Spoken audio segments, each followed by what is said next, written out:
नमस्कार, आपके साथ मैं हूं दीपिका शर्मा और आप देख रहे हैं टाइम तक माफिया क्वीन के इस एपिसोड में आपका स्वागत है। लगातार आपको ऐसी खबरें सामने आ रही हैं जहां पर एक पत्नी अपने पति का कत्ल कर देती है।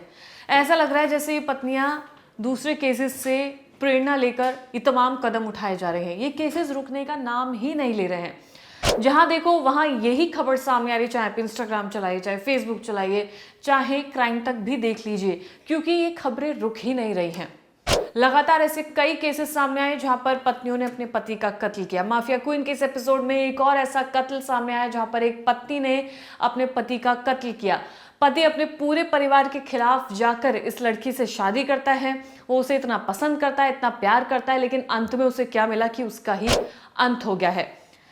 18 मई 2025 का वो दिन था, यानी लगभग एक महीना पहले, जहां पर 32 साल के तेजेश्वर काफी खुश थे। खुश इसलिए थे क्योंकि जिस लड़की को वो पसंद कर रहे थे, जिस लड़की से वो प्यार करते थे, उससे उनकी शादी तय हो गई थी।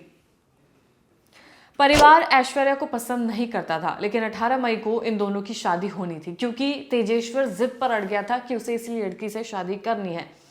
और घर वालों का काफी बार कहने पर कि ये लड़की सही नहीं है, तुम इससे शादी मत करो, लेकिन तेजेश्वर ने एक बात नहीं सुनी। परिवार का बेटा तेजेश्वर के प्यार की खातिर इस शादी के लिए तैयार हो गया, क्योंकि उनका बेटा इतने जतन से माँ बाप को यही कह रहा था कि वो शादी करेगा तो सिर्फ इसी लड़के से करेगा। अब परिवार भी लड़के की इज्जत के आगे झुक जाता है। धूमधाम से बारात चढ़ती है और ऐश्वर्या को अपनी दुल्हन बनाकर तेजेश्वर घर ले आता है। वक्त बीत रहा था, लगा कि पत्नी के बीच में सब कुछ सही चल रहा है। शादी के दिन अच्छे से गुजरे, शादी भी अच्छे से हुई, धूमधाम से हुई और जिंदगी में सब कुछ ठीक चल रहा था। लेकिन शादी के ठीक 30 दिन बाद 18 जून को तेजेश्वर की लाश एक गाड़ी के अंदर से खून से लथपथ मिलती है। यानी कि एक महीने बाद ये इतना बड़ा कदम उठाया जाता है जहां पर एक पति फिर से मरा हुआ पाता है, यानी कि उसका कत्ल कर दिया जाता है। जुर्म की कहानी है तेलंगाना की, जहां पर तेजेश्वर की लाश आंध्र प्रदेश के कुरनूल में मिली है। तेजेश्वर के पास जमीनों के सर्वे करने का लाइसेंस था। जिस दिन उसकी लाश मिली थी, उसने एक दिन पहले ही वो एक जमीन के सर्वे के लिए गया था। अब ये जो सर्वे था, जिस जमीन का सर्वे करने वो गया था, ये पूरी एक सोची समझी साजिश का हिस्सा था। यानी कि पूरे प्लान में इस लड़के को फंसाया गया था। जब शाम तक तेजेश्वर घर नहीं लौटा तो परिवार ने अगले दिन गुमशुदगी की रिपोर्ट दर्ज कराई। उसी दिन उसकी लाश गाड़ी के अंदर पाई हुई मिलती है। जब सवाल उठा कि तेजेश्वर की हत्या किसने की और क्यों की, मर्डर मोटिव क्या था, इसके पीछे कौन शामिल था, ये तमाम सवाल उठाए गए। अपने घर से दूर उस जगह पर वो क्या कर रहे थे जहां उनकी लाश मिली थी। तेजेश्वर की किसी के साथ कोई भी दुश्मनी नहीं थी। भला लड़का था, घर परिवार में सबसे खास सबसे अच्छे से बातचीत करता था, आस पड़ोस में भी सब उसका ठीक था, किसी से कोई भी दुश्मनी नहीं थी, जैसा कि परिवार वालों का कहना है। तो फिर आखिर कत्ल किसने किया, घर वालों के लिए एक बहुत बड़ा सवाल था। अब पुलिस ने जांच की तो पता चला कि तेजेश्वर की पत्नी और सास ने उस शख्स की, अपने दामाद की और अपने पति की हत्या की है। सोचिए जरा, अब इंसान किस पर भरोसा करे। अपनी पत्नी ही जब इस तरीके की हरकत करेगी तो इंसान किस पर भरोसा करेगा। माँ बाप के अलावा अब किसी पर भरोसा करना एक सबसे बड़ा मुद्दा बन गया है। अब इस पूरी हत्या की साजिश में दोनों का बॉयफ्रेंड शामिल था, यानी कि जो तेजेश्वर है उसकी पत्नी का भी बॉयफ्रेंड, ऐश्वर्या का भी बॉयफ्रेंड शामिल था, और ऐश्वर्या की जो माँ है यानी कि तेजेश्वर की सास का भी बॉयफ्रेंड शामिल था। सोचिए क्या कुछ हो रहा है इस दुनिया में। दरअसल शादी से पहले तेजेश्वर ने ऐश्वर्या के बारे में जब अपने परिवार को बताया तो उन्होंने अपने होने वाली दुल्हन के बारे में छानबीन की। इस छानबीन में पता चला कि ऐश्वर्या का अफेयर एक बैंक मैनेजर के साथ चल रहा था।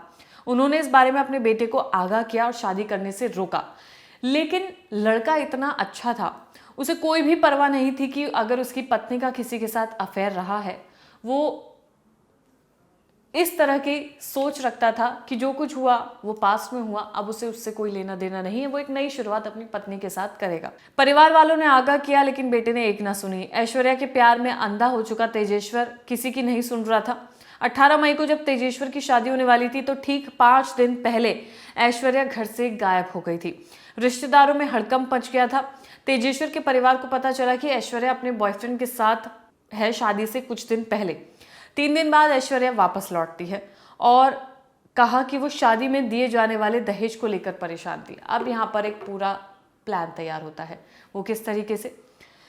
शादी के कुछ दिन पहले लड़की अपने बॉयफ्रेंड के साथ घर से भाग जाती है।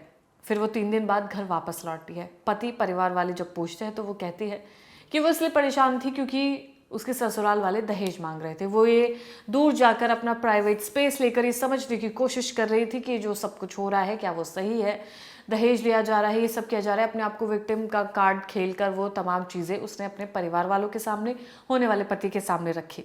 उसने बोला कि वो इस वजह से अपनी एक सहेली के घर पर चली गई थी। उसने तेजेश्वर को भी अपनी फर्जी कहानी सुनाकर भरोसे में ले लिया। परिवार ने मना किया, लेकिन तेजेश्वर ने शादी करने से इनकार नहीं किया और वो शादी की जिद पर अड़ा रहा। दोनों की शादी हुई। कुछ दिन बाद तेजेश्वर के प्रति ऐश्वर्या का बर्ताव अब बदलता हुआ नजर आ रहा था। बिहेवियर में चेंज था। शादी हो चुकी थी। असली रूप में ऐश्वर्या अब आने लगी थी। वो असली रूप ये था क्योंकि वो प्यार किसी और से करती थी और उसने शादी इससे की। शादी क्यों की, ये सबसे बड़ा सवाल है। बॉयफ्रेंड जब ऑलरेडी था तो शादी कर लेती। जब घर वाले को परेशानी नहीं थी तो शादी कर लेती। उसे किसी दूसरे परिवार की जिंदगी को बर्बाद क्यों किया, ये एक अहम सवाल है। इसका जवाब भी आगे देते हैं। शादी के बाद जब ऐश्वर्या का बिहेवियर चेंज होने लगा तो पता चला कि वो अक्सर मोबाइल पर किसी से छुप छुप कर बातें करती थी। तेजेश्वर को लगा कि शायद वक्त के साथ वो बदल जाएगी, लेकिन कहानी कुछ और थी। सोचिए तेजेश्वर यहाँ पर भी कितना सपोर्टिव है। उसे लगा कि वक्त रहते उसे अपने पति के प्रति चीज़ें वो बदल जाएंगी, बिहेवियर बदल जाएगा, सब चीज़ें ठीक होने लगेंगी, लेकिन ऐसा कुछ नहीं हुआ। जब तेजेश्वर को ऐश्वर्या के ऊपर शक हो गया तो पत्नी ने साजिश रची। जब ऐश्वर्या को पता चला कि उसका पति अब शक कर रहा है तो उसने प्लान बनाया। उसने अपनी माँ के साथ मिलकर प्लान बनाया, अपने बॉयफ्रेंड के साथ मिलकर प्लान बनाया। हत्या के लिए सुपारी किलर्स को हायर किया गया। सोचिए, सुपारी किलर्स को हायर करना कितना आसान हो गया है आजकल की पत्नियों के लिए। वो बिना सोचे समझे सिर्फ सुपारी किलर्स को हायर करती है और अपने पति की जान लेने पर तुल जाती है। 17 जून को तेजेश्वर के पास एक फोन आया, यानी कि पति के पास फोन आया। उन्हें जमीन के एक सर्वे के लिए बुलाया गया था। जब तेजेश्वर वहां पहुंचा तो मौका देकर सुपारी किलर्स ने उस वक्त का फायदा उठाकर तेजेश्वर पर हमला कर दिया। परिवार के आरोप के बाद पुलिस ने ऐश्वर्या के फोन की कॉल डिटेल निकलवाई तो पता चला कि अपने बॉयफ्रेंड से शादी के बाद भी वो लगातार बातें कर रही थी। पुलिस ने सख्ती दिखाई तो ऐश्वर्या टूट गई और उसने पुलिस के सामने तमाम चीजें कबूल की। उसने बताया कि साजिश में उसकी मां भी शामिल थी। आरोपी जो इस लड़की का बॉयफ्रेंड था, बैंक मैनेजर, वो पहले से ऐश्वर्या की मां सुजाता के साथ भी रिलेशनशिप में था। यानी कि एक लड़का जो बैंक मैनेजर है वो सुजाता के साथ भी रिलेशनशिप में है। सुजाता ऐश्वर्या की मां है और वो ऐश्वर्या के साथ भी रिलेशनशिप में था। पहले उसे सुजाता पसंद थी, यानी कि लड़की की मां, फिर उसे ऐश्वर्या पसंद आने लगी। तो सोचिए किस तरीके का रिलेशनशिप है। अब बाद में ये पता चला कि आखिर उसने इस लड़के से तेजेश्वर से शादी क्यों की। तो पता चलता है कि उसने प्रॉपर्टी के लिए तेजेश्वर को अपने जाल में फंसाया और उससे शादी कर ली। उसका मकसद था तेजेश्वर को मारकर उसकी प्रॉपर्टी हासिल करेगी, इसके बाद अपने बॉयफ्रेंड के साथ सुकून से रहेगी। ऐश्वर्या सुजाता अब पुलिस की गिरफ्तारी में है। बैंक मैनेजर सुपारी किलर्स की तलाश पुलिस कर रही है। ये एक पूरा साजिश रची गई थी। एक शख्स को अपने पति को मारने के लिए प्लान ये था कि वो अपने बॉयफ्रेंड के साथ रहेगी, लेकिन उसके पास पैसे नहीं थे। प्रॉपर्टी हड़पने के लिए उसने तेजेश्वर के साथ उसको जाल में फंसाया, उससे शादी की। पुलिस को जब चीज़ें पता चली तो ऐश्वर्या का पूरा प्लान सबके सामने आ जाता है। घर वाले, लड़के के घर वाले लगातार मना करते रहे, लेकिन वो एक नहीं मानी। लड़के की गलती नहीं थी, वो चाह रहा था कि एक पर एक रिश्ता, फ्रेश स्टार्ट उसको मिलेगा, शायद सब कुछ अच्छा रहेगा। उसने पॉजिटिव सोचा, लेकिन लड़की के दिमाग में पहले से सब कुछ प्लान था। ये लड़कियां आखिर कर क्या रही हैं? इस तरह की लड़कियां लगातार सामने आ रही हैं, चाहे वो सोनम हो, चाहे मुस्कान हो, चाहे अब ये लड़की हो, चाहे इससे पहले कितने ही केसेस ऐसे सामने आ चुके हैं। लेकिन लगातार शादी को मजाक बनाया जा रहा है, रिलेशनशिप्स को मजाक बनाया जा रहा है, पति को, परिवार को, हर किसी को मजाक बनाया जा रहा है। अगर आप अपने बॉयफ्रेंड से इतना ही प्यार करते हैं तो आप उनसे शादी कीजिए। अगर आपके पास पैसे नहीं है तो आप बिना पैसों के रहिए। अगर आप मेहनत करके कमा सकते हैं तो वैसे कमाइए। प्रॉपर्टी हड़प लेना, दबाव पे आकर शादी कर लेना, ये कोई भी एक्सक्यूज़ नहीं है। क्योंकि इससे बड़ी हिम्मत का काम कोई नहीं हो सकता कि आप किसी की हत्या करवा रहे हैं। तो आप अपने घर से भाग जाइए अपने बॉयफ्रेंड के साथ। अगर आपको इतनी हिम्मत दिखानी है, अगर आपको इतनी पावर दिखानी है, तो आप अपने किसी दूसरे के परिवार को क्यों खतरे में डाल रहे हैं? आप अपने परिवार के सामने अपनी बात रखिए और तमाम चीज़ों को क्लैरिफाई कीजिए।